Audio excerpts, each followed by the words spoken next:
So linguistic theft is when people have taken words that have traditional meanings and literally changed the meaning, and then they put it back on, say, Christians and say, well, your God says that he's love, and this is what love means. Parenting isn't about us. In fact, parenting isn't even about our kids. Parenting is just one way Christian dads and moms are to worship God.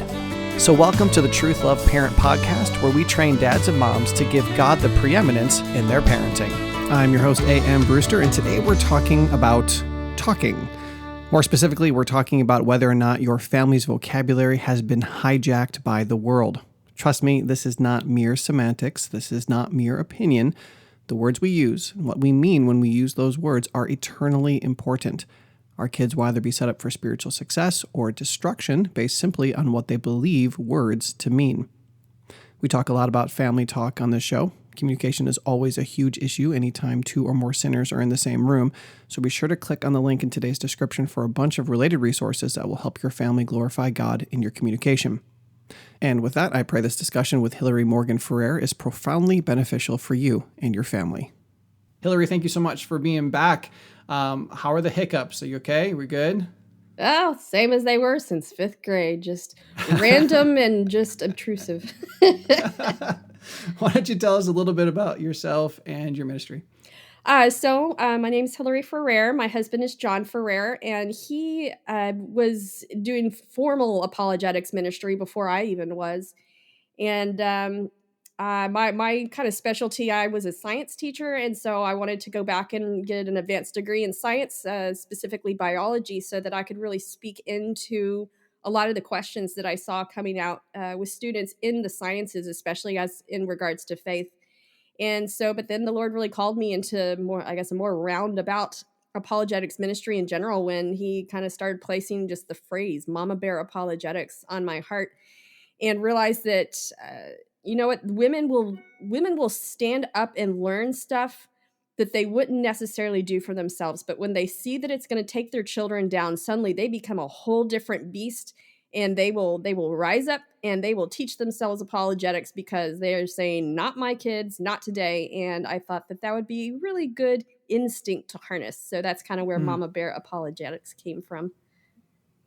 Yeah, this is nothing compared to getting an advanced degree in biology, but I actually read the Harry Potter series. For my motivation at the beginning was one reason and one reason only. People were saying, Christians in particular, were saying so many, bad things about it. It's demonic, it's witchcraft, all that kind of stuff. And I couldn't speak intelligently into it. So I thought, well, I'll study it. I'll read it so that I can speak intelligently. And I think really that's what we talked about last time and what we're talking about this time. That's kind of the invitation. The invitation is to you parents, all of us, to take that extra step, to study, to know what the world is saying, know what's out there, know what our kids are hearing, and then be able to intelligently respond to it. Yeah.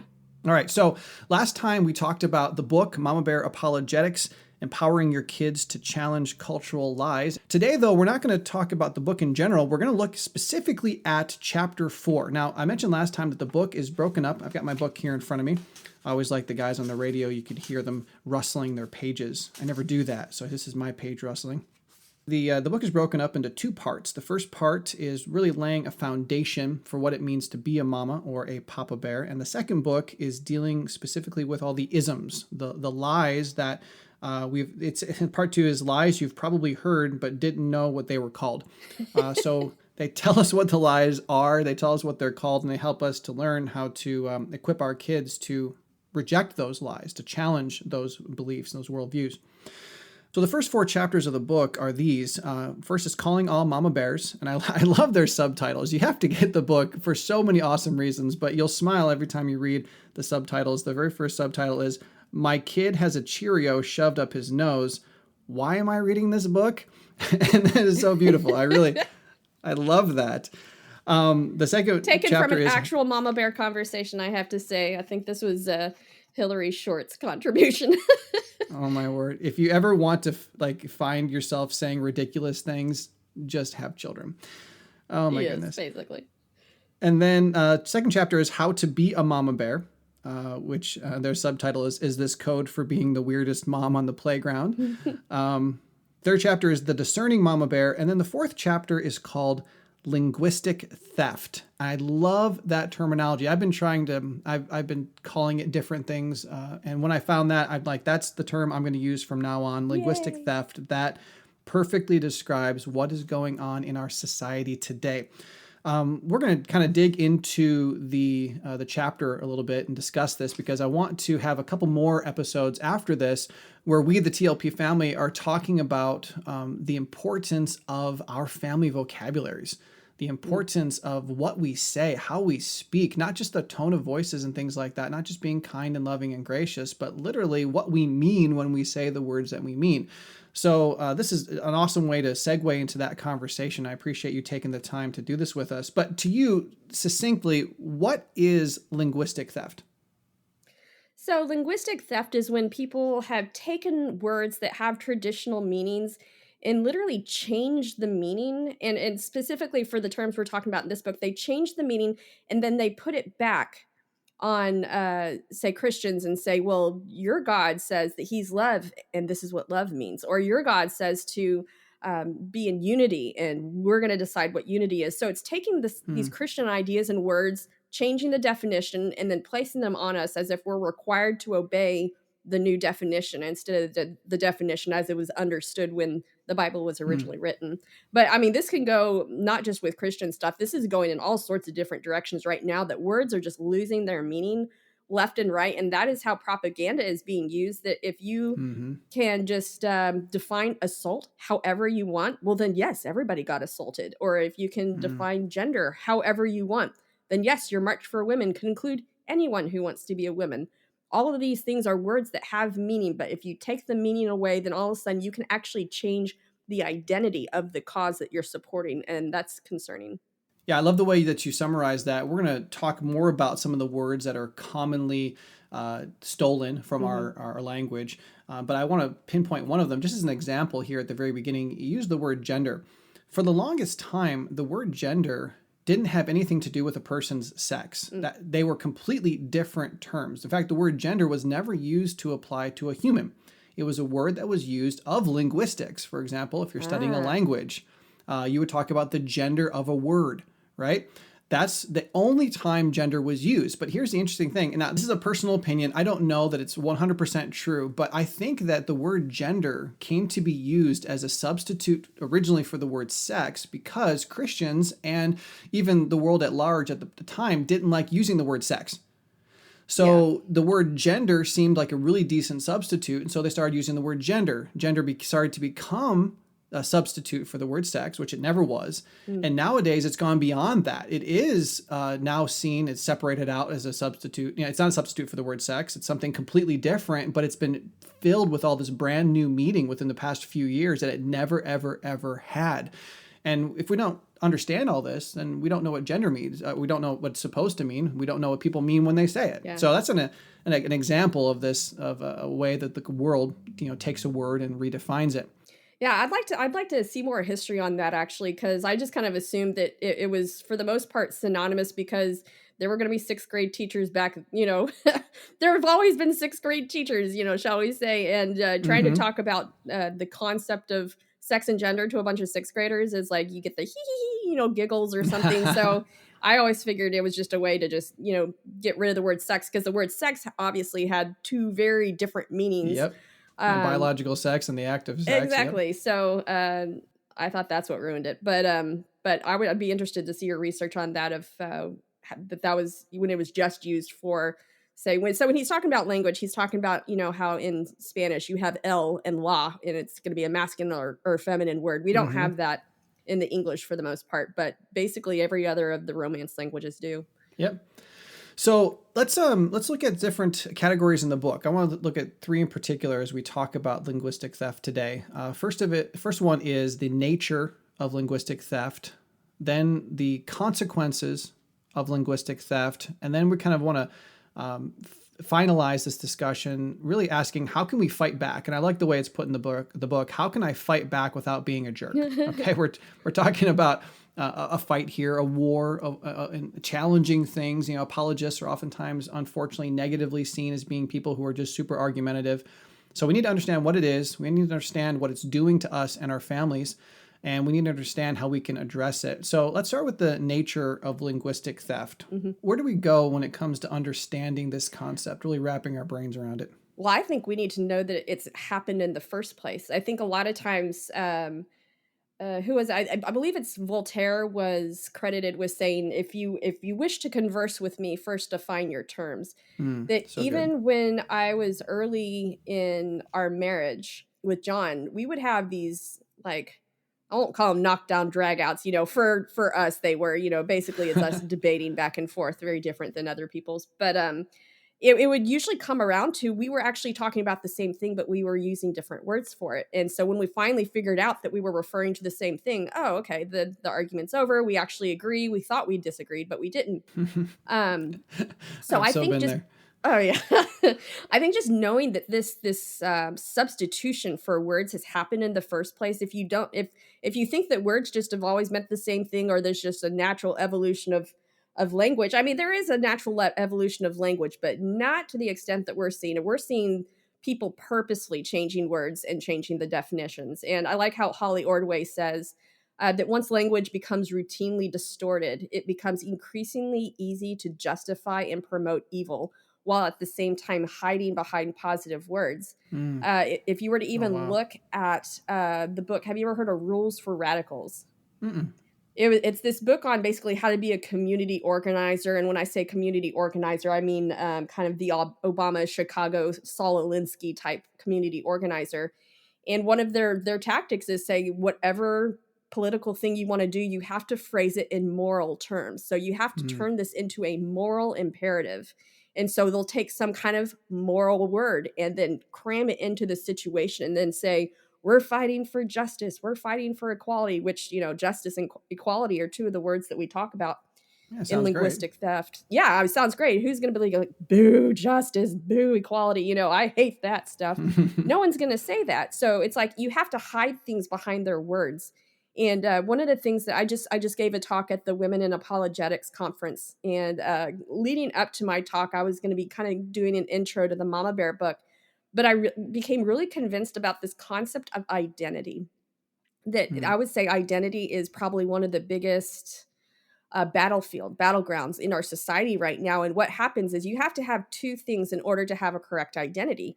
You have to have the concept of truth, something that's actually true. You can't have a true identity without the concept of truth. Mm. But in order to convey an identity, you need words. So we've got truth and words, all both pointing to this identity here. And if we topple either of those, then we're going to be completely confused about identity. And so I think that society has attacked the concept of truth over and over and over again. There is no the truth, there's my truth and his truth. But now they're also taking on the concept of words, that you can't even talk about a true identity because they're changing the words.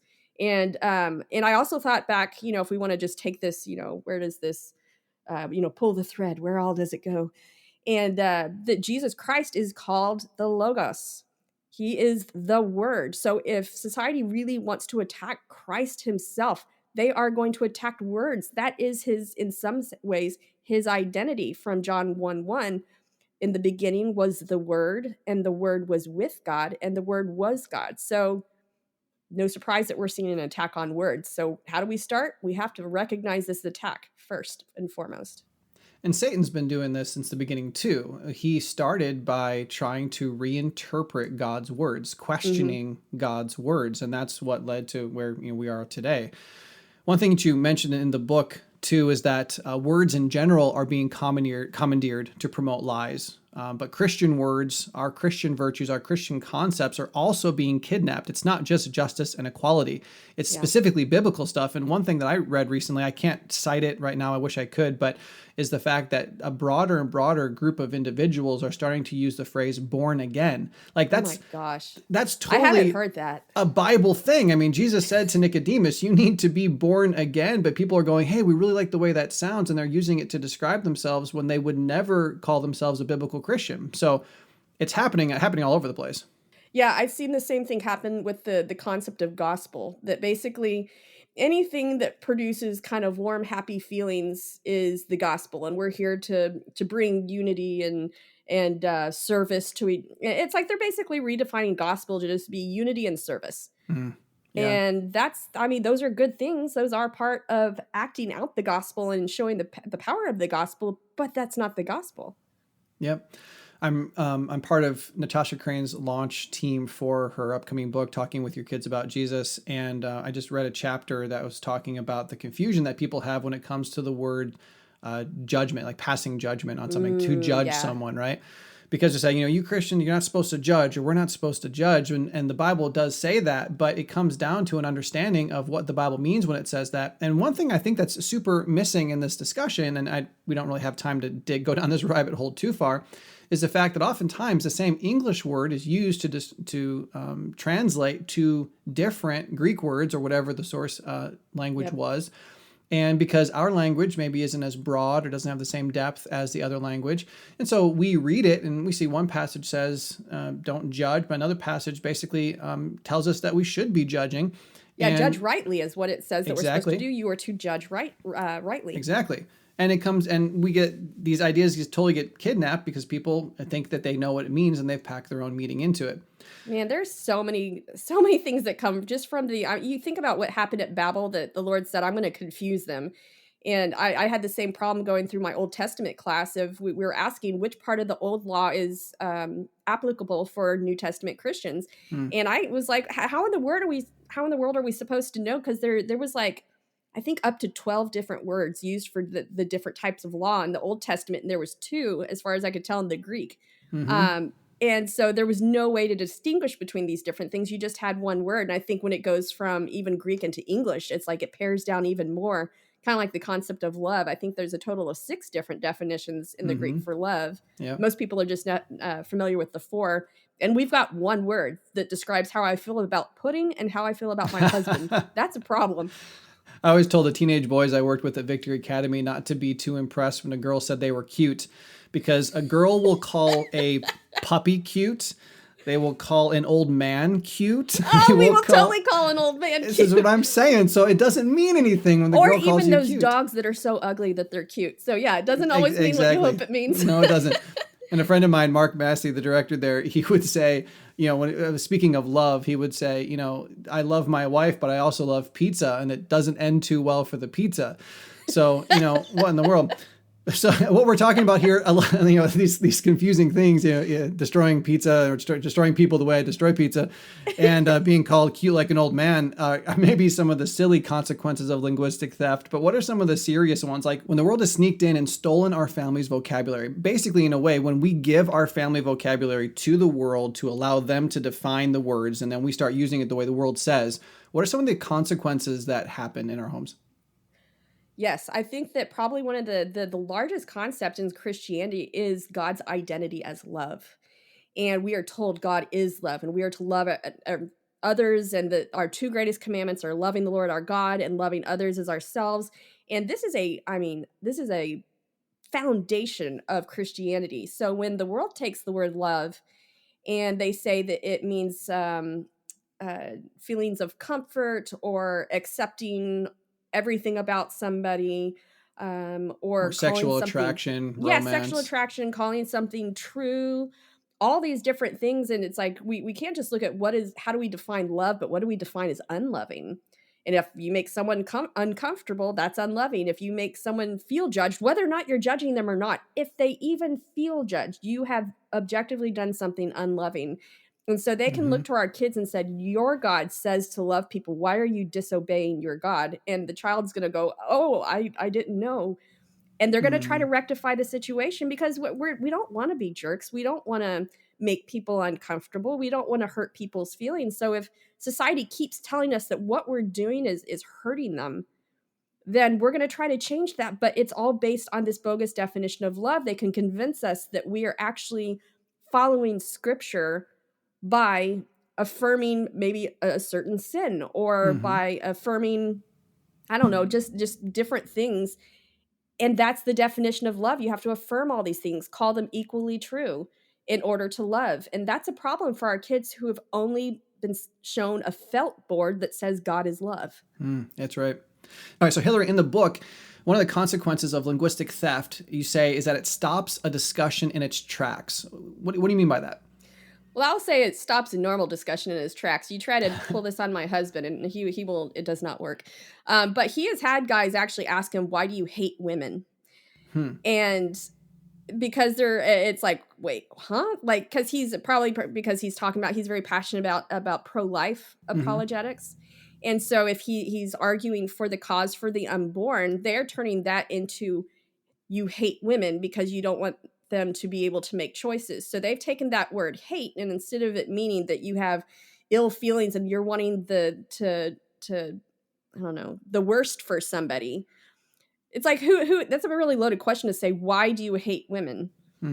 Right there. Yeah. Most people would not know how to answer that. And it's so that you stumble really all of yourself, and you could conveniently try to, I don't hate women, but then you can't really say anything, because if you say what you were saying before, they're just going to come back and say, well, why do you hate women? Yeah, but you'll also see it with them saying, why are you content with injustice? Why are you content with oppression? Why are you okay with oppression taking place right before your nose? Because they have defined what oppression is, or they've defined what justice is, or they've defined what equality is, and they've accused you of being the opposite. Yep. And so basically, you can't answer the question really without like having to first back up. But when it backs up, then it's like, oh, if you try to actually define the word, I think you mentioned before, oh, she's all fancy, she's using the dictionary now, as if that's a bad thing. And good grief, it's like, okay, well, let's define these words. But a lot of times people will get so caught off guard by being called something that they'll try to defend their character and say, oh no, well, I'm not like that. Well, why are you arguing as if you were? And this is an important thing to remember with our kids. You have the opportunity, especially in the home, to, before the conversation becomes totally derailed, to say, oh, that's interesting. What do you mean by that? So your child comes, they're spouting off something. Natasha mentioned in her new book, she mentioned an example of her daughter yelling out that she doesn't want to be judged anymore.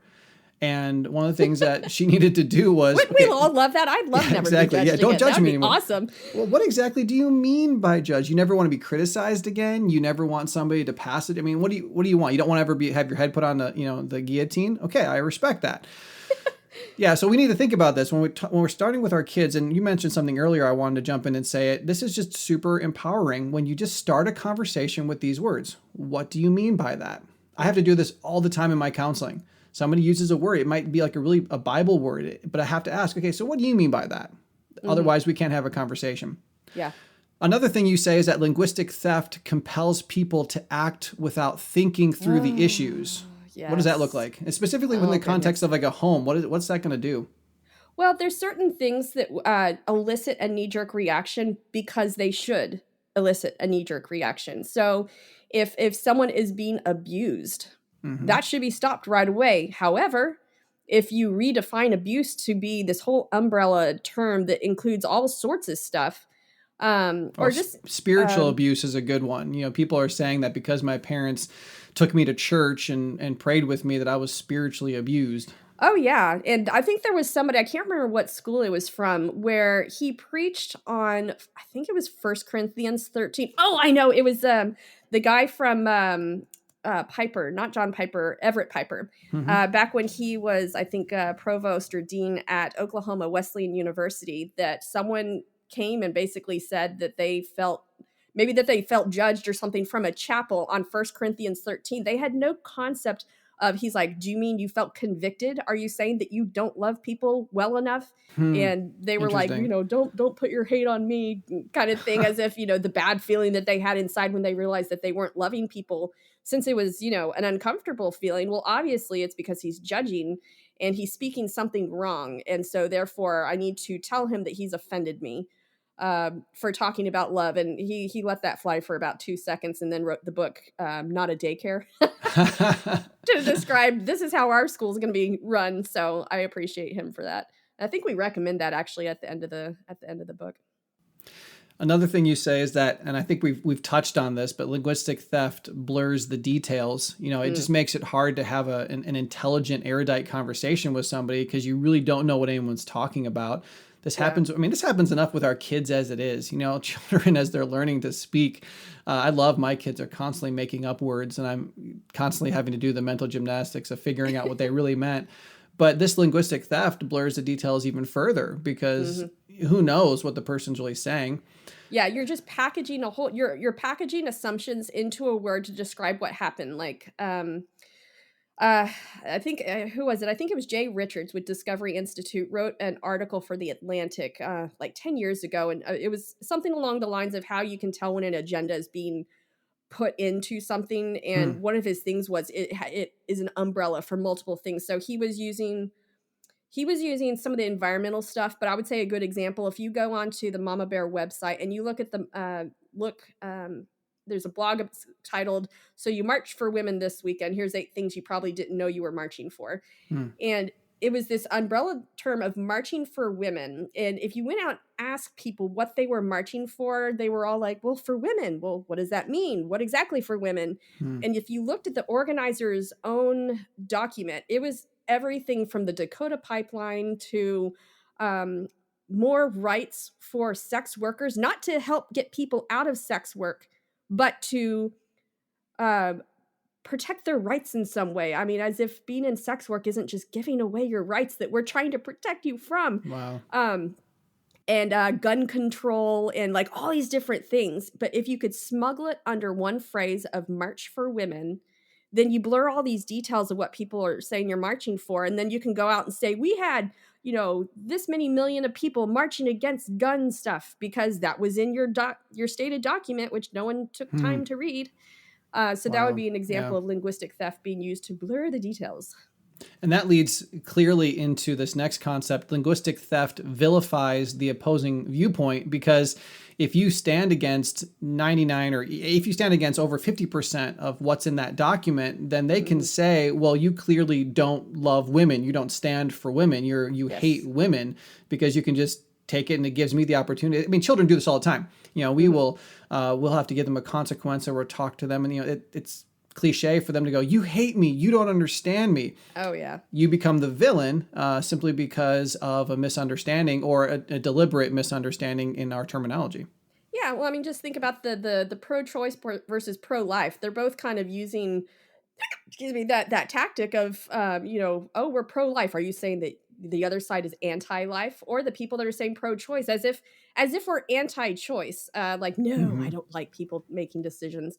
They're not saying which choice this is. Pro-life is pretty clear because we are pro-life. We're fighting for the unborn. Pro-choice, there's a lot of choices that we are not allowed to make. You know what? This should not be a shock. We are not allowed to do everything we want with our bodies. You will get a ticket if you don't have your seatbelt on. You are not allowed the choice whether or not to wear your seatbelt. You are told to wear your seatbelt. So choice isn't the actual issue, but they're going to make that the issue just because of this one particular choice. But if you're against it, you're anti-choice. That also ties into this next one. They've also stopped calling us pro-life. They started calling us anti-abortion, right? When that's the next consequence of linguistic theft is that it turns a negative into a positive or vice versa. And they can do whatever they want with that. Yeah. So I think the example I gave in the book is kind of what we talked about earlier about how the word gospel is being taken. And the word sin, there was this one ministry that would not use the word sin. And when they were asked, why aren't you using the word sin? They said, we're going to speak up for love. And I can't remember what the other thing was. Basically, we're going to shout the love of Christ louder from all the rooftops. And we won't back down shouting our cause of love. Okay. So what they're doing is they're answering as if we're saying, no, don't shout love. The person was just asking, why aren't you discussing sin? And the refusal to talk about sin was then equated with shouting love from the rooftops of Christ, and they weren't going to back down from shouting his radical love. And it's so easy to do it. It's so easy to not engage with the actual topic at hand, but just to kind of throw up a straw man or to come in and to say, why, and to change the subject is basically what they're doing. And it's changing the subject. And we're going to have lots of examples of this if you just want to, we're coming into political season here. Oh my. So we're going to be dealing with people who are really good at this. So it's like, if you just kind of listen to how they evade questions and turn whatever it is that they're against into being for something else. And, oh, if you're going to fault me for being pro this, well, then count me guilty, kind Yeah, of exactly. attitude. You also find a lot of good examples in the book. If you haven't gotten the book yet, you definitely need to do that. Maybe you're trying to win it in our competition, and I'll tell you a little bit more about how you can do that in a minute. But this book is fantastic. And I'll say this too. If you go to Truth.Love.Parent under our suggested books, you can find Mama Bear Apologetics and with our Amazon affiliate link. So if you actually purchase the book with that link, then a couple things will happen. One, you'll have the book and you'll be that much better off because of it. Well, if you read it and actually follow what it says. Two, you'll be a blessing to Mama Bear Apologetics. And three, it actually helps Truth.Love.Parent because as an Amazon affiliate, Amazon will give us some money because you bought the book with our links. So that's pretty cool. But some examples of the book, from the book of Linguistic Theft, we've talked about a lot of these is love, truth, marriage, male versus female, tolerance, justice and equality, what it means to be a bigot, what it means to be authentic. Oh my word, that's like no one knows what that means anymore. Nope. That was one of the ones that's actually something church has imposed on itself, kind of, that Yes. even people out in the world they probably wouldn't even understand that. That's where church has done their own linguistic theft to themselves. I think I'd throw into this list, and we don't have to discuss them in detail, but we need to be thinking about this. We talked about gender, okay, but we haven't discussed the whole concept of using an incorrect pronoun to refer to somebody. That's an idea of linguistic theft. Yes. But I also think that a lot of the mental health jargon out there is a form of this linguistic theft. God refers to that part of our being as our spirit, and the mental health world doesn't believe in the spirit. They believe that we're completely biological. And so they're going to look at the idea of our minds from a very different perspective. And we've allowed them to do that. And I think the church has hurt a lot because of that. Yeah. So we see what it is. We see the huge consequences. And no doubt, as you've been listening, you're like, yeah, you know what? There's been a lot of this going on in our home. Either we as a family are using the wrong ideas, the wrong terminology, or I found myself on one side of an issue and my child on the other side of the issue. Conversations have been derailed. We've been vilified. So how do we fight back? And specifically, because, truth in love, how do we fight back without being a jerk? Well, I think just, again, like kind of teaching the biblical definitions of things. So looking at justice. If we know that things are attributes of God, then let's look at some of the examples of God acting in justice, or God acting in love, or God acting in mercy or compassion.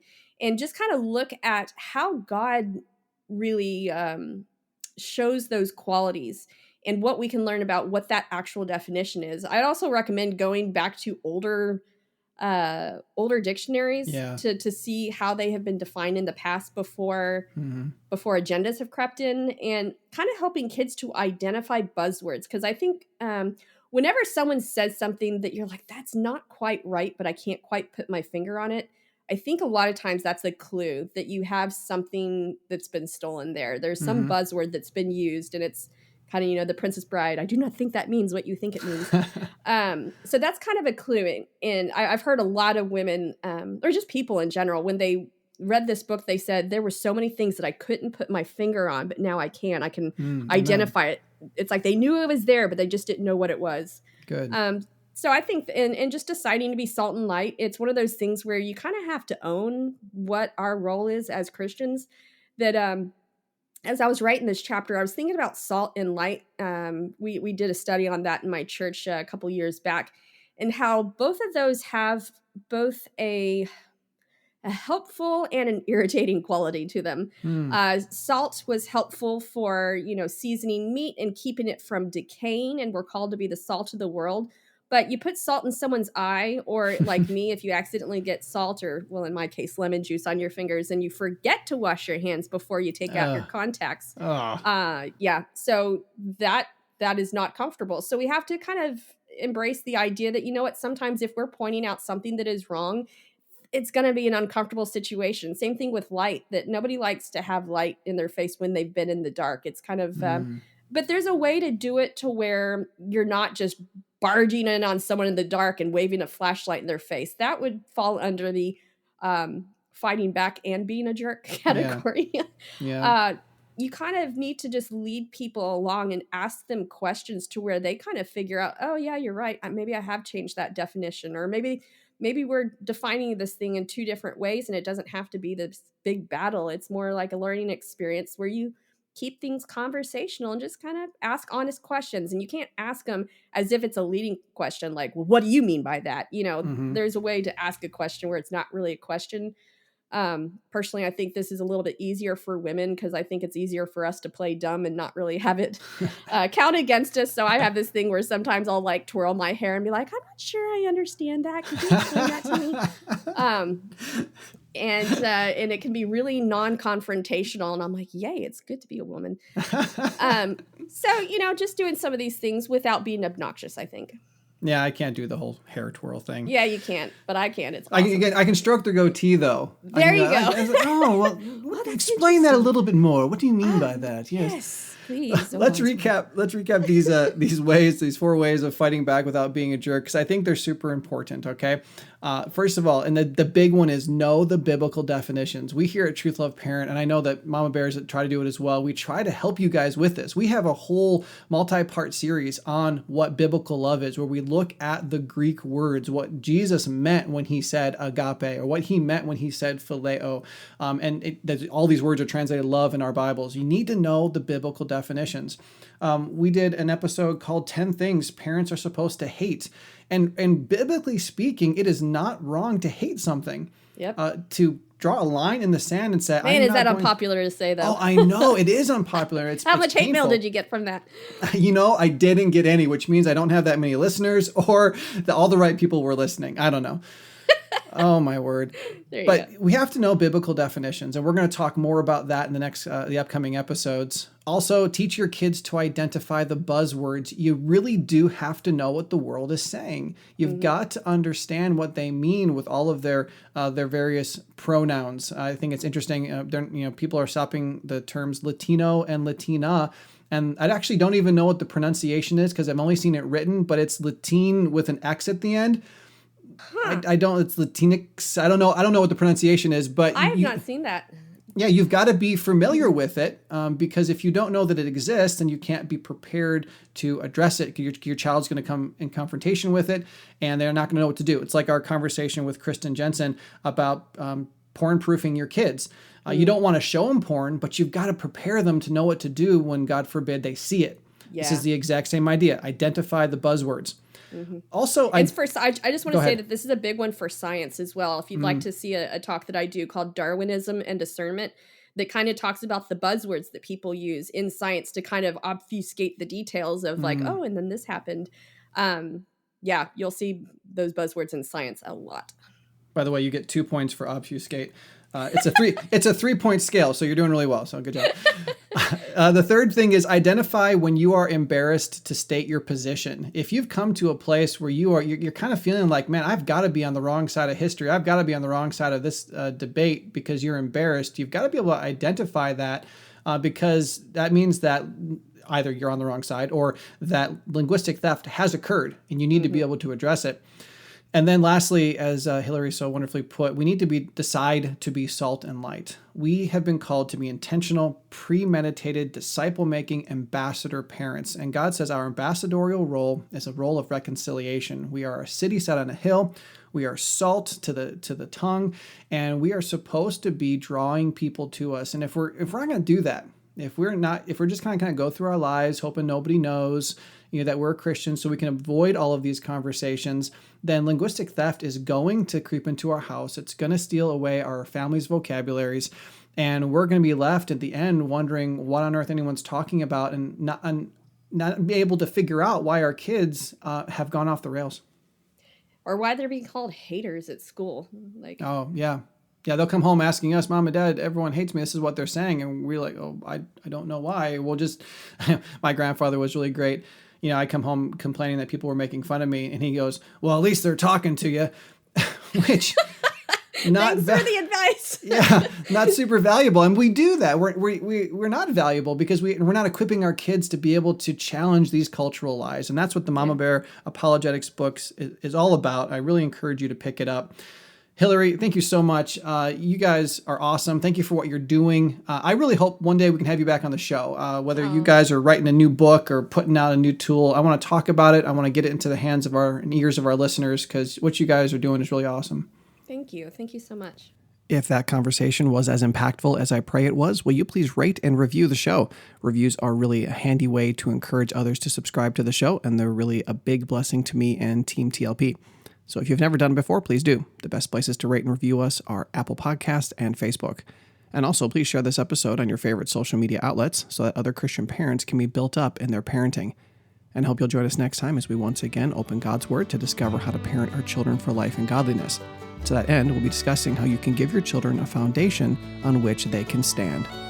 Truth.Love.Parent is part of the Evermind Ministries family and is dedicated to helping you worship God through your parenting. So join us next time as we study God's Word to learn how to parent our children for life and godliness. And remember that TLP is a listener-supported ministry. You can visit Truth.Love.Parent.com/donate to learn more.